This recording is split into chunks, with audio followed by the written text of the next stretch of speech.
In this screencast, you're going to see just the basics of how to use hstry.co to make a timeline. First thing I'm going to do is I'm going to log in.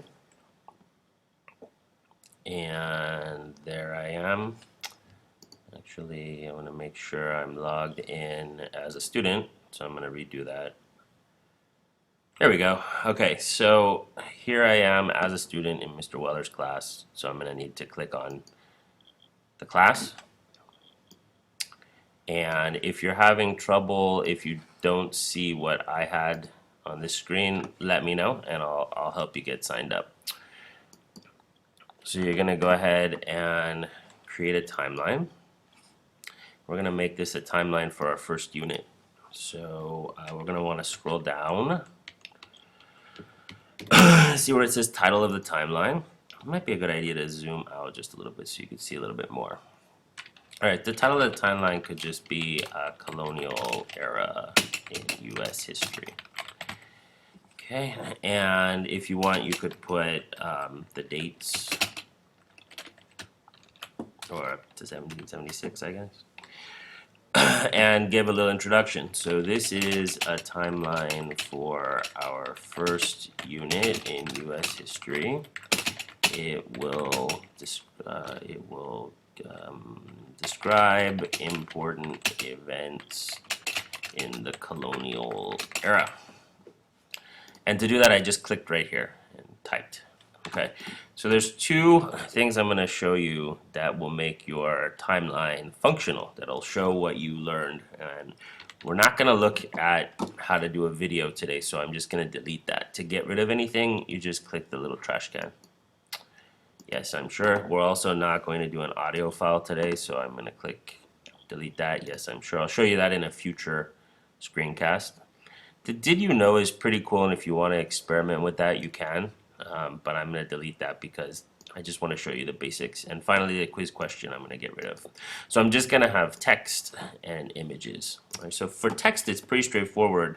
That's where you're going to put the details about the events. So 1492. Columbus arrived in the Americas.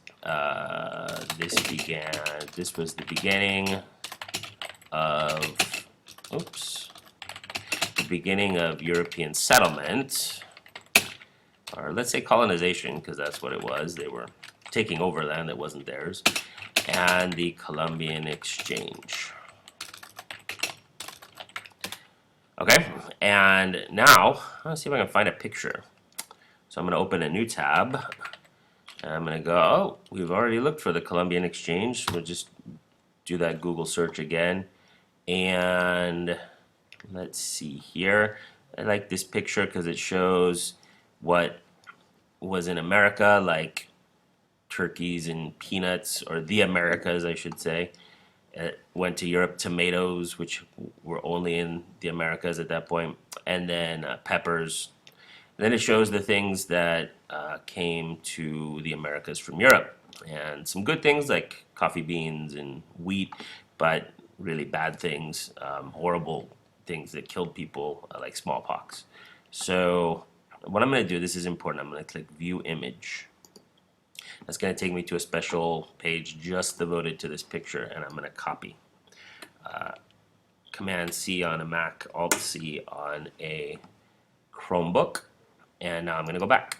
And now what I'm going to do is I'm going to click Add an Image.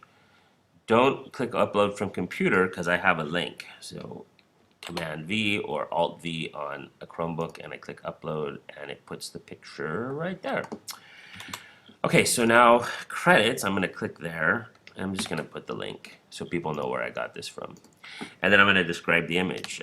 This graphic shows the exchange of crops and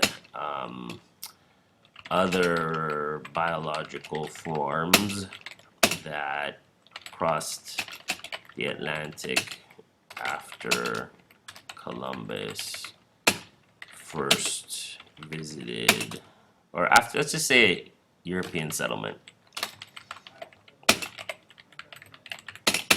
Diseases that the Europeans brought killed many indigenous Americans. Okay.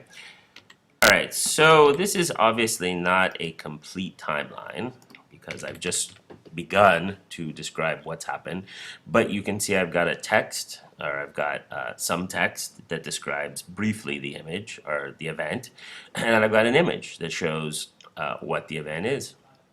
Or it doesn't show what the event is, but it gives more information. It allows us to see it in a different format. So for your timeline, you're going to do these two things. Don't worry about any of the other parts. As long as your timeline includes these two elements, it will be a good timeline for where we're at. And then in future screencasts, I will show you how to use some of the more advanced features.